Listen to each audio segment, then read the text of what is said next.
आपले विचार तेच तर आपलं जग घडवतात. पण हे नक्की कसं घडतं? चला, आज आपण हेच समजून घेऊया.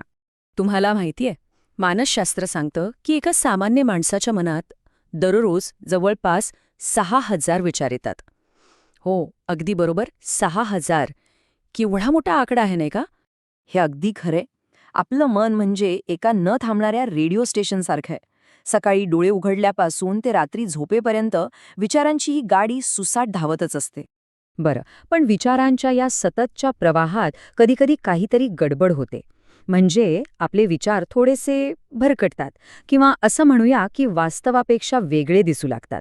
चला आता आपण याच मानसिक फिल्टर्सबद्दल जाणून घेऊया. तर हे बोधनिक विसंवाद म्हणजे नेमकं काय? अगदी सोप्या शब्दांत सांगायचं झालं तर हे आपल्या मेंदूच्या सॉफ्टवेअरमधले छोटे छोटे ग्लिचेस आहेत. हे ग्लिचेस काय करतात तर ते आपल्या विचारांना असं काही वाकवतात की जे खरं आहे ते आपल्याला वेगळंच दिसू लागतं. हे बघा, फरक अगदी स्पष्ट आहे. एका बाजूला आहे वस्तुनिष्ठ वास्तव, म्हणजे जे प्रत्यक्षात घडलंय ते, आणि दुसऱ्या बाजूला आहे आपल्या विकृत आकलन, म्हणजे आपल्या भावना, आपले विश्वास या सगळ्या फिल्टर्समधून गाळून आलेला त्याचा अर्थ.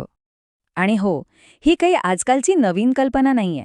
डॉक्टर ॲरॉन बेक आणि डॉक्टर डेव्हिड बर्न्स यांच्यासारख्या महान संशोधकांनी आपलं संपूर्ण आयुष्य या विचारांच्या पद्धतींचा अभ्यास करण्यात घालवलं आहे.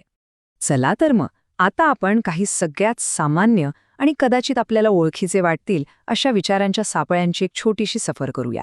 बघूया तरी हे सापळे काम कसे करतात. पहिला आणि सगळ्यात कॉमन सापळा आहे सर्व किंवा काहीच नाही.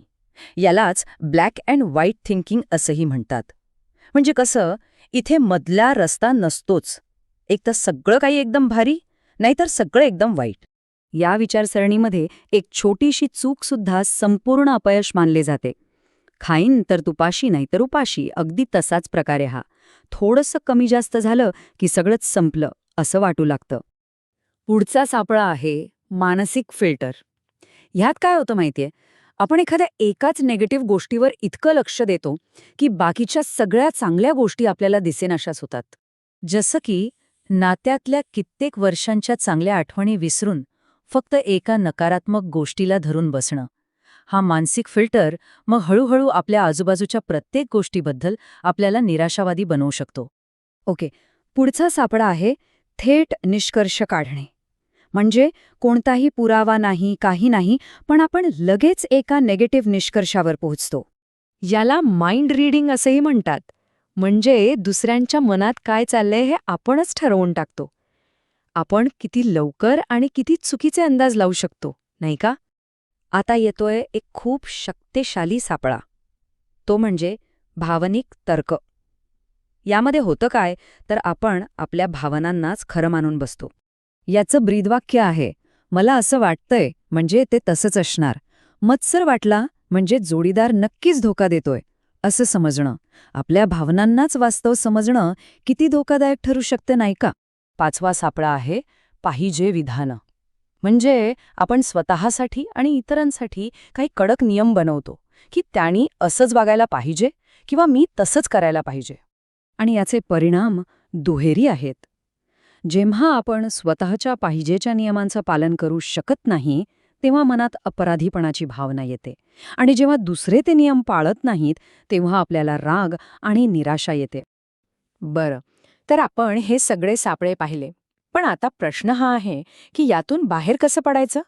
चला, आता आपण स्पष्टतेच्या दिशेने पहिलं पाऊल टाकूया. बदलाची पहिली आणि सगळ्यात महत्वाची पायरी आहे जागरूकता. हो, फक्त आपल्या विचारांमधले हे सापळे ओळखायला शिकणं हेच खूप मोठा बदल घडवून आणू शकतं. यासाठी एक सोपी 3 पायऱ्यांची प्रक्रिया आहे. पहिली पायरी विचार ओळखा, दुसरी तो विचार लिहून काढा, आणि तिसरी सगळ्यात महत्वाची, त्या विचाराला आव्हान द्या. स्वतःला विचारा, हे खरंच खरं आहे का?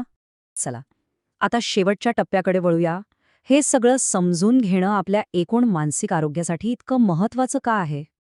सगळ्यात महत्वाची आणि चांगली गोष्ट ही आहे की विचारांचे हे सापळे काही कायमचे नसतात. त्यांना बदलता येतं. कॉग्निटिव्ह बिहेवियरल थेरपी म्हणजे CBT सारख्या पद्धतींनी यावर अगदी पद्धतशीरपणे काम करता येतं. त्यामुळे नक्कीच एक आशेचा किरण आहे. जाता जाता एक प्रश्न. या सगळ्या विचारांच्या सापळ्यांपैकी असा कोणता सापळा आहे जो सगळ्यात जास्त ओळखीचा वाटला? यावर थोडा विचार करून बघा, कारण हा विचारच बदलाच्या दिशेने टाकलेलं पहिलं पाऊल ठरू शकतो.